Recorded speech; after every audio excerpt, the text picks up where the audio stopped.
یه روز بارونی تو سیاتل بود، همون شهری که همیشه بوی قهوه تو هواست. اونجا یه باریستا به اسم دیوید شومر بود که تو کافه کوچیک خودش به اسم اسپرسو ویوچی کار میکرد. اما دیوید دنبال این نبود که فقط یه فنجون قهوه درست کنه، نه، اون دنبال یه چیز خاص بود، یه زیبایی مخفی که وقتی یه شیر و اسپرسو با هم ترکیب میشن به چشم بیاد.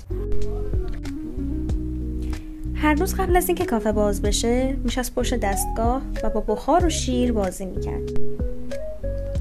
یه روز وقتی داشت شیر رو بخار میداد یه چیز جالب دید. اگه شیر رو دقیقاً تا یه جایی گرم کنه یه فرم نرم و براق درست میشه و وقتی بریزش روی اسپرسو یه چیزی مثل نقاشی روی سطح قهوه شکل میگیره. انگار شیر خودش داشت نقاشی میکرد. دیوید که خیلی کنجکاو شده بود شروع کرد به تمرین. بعضی وقتا زاویه پارشو تغییر میداد، بعضی وقتا سرعت ریختن شیر رو. روزها و هفته‌ها همین کار رو ادامه داد و بالاخره یه روز وقتی پاشو نزدیک سطح فنجون برد یه طرح سفید روی قهوه ظاهر شد، یه قلب خیلی کوچولو. اون لحظه اولین جرقه لاتارت زده شد. یه فنجون قهوه دیگه فقط یه نوشیدنی نبود، تبدیل شد به یه اثر هنری.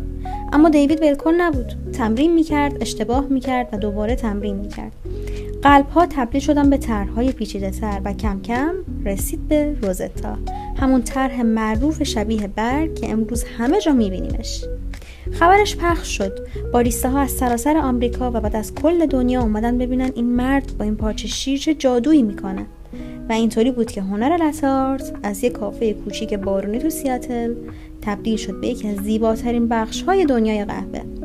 پس دفعه بعد که چشمت به لاتارت فنجونت افتاد یادت باشه هم دیوید هم باریستایی که اون فنجونو بهت داده روزها و هفته‌ها برای نقاشی روی لاته تمرین کرده. لایک و کامنت و سابسکرایب یادت نره و حتما توی کامنت ها بهمون بگو که دوست داری داستان بعدی در مورد کدوم نوشیدنی باشه.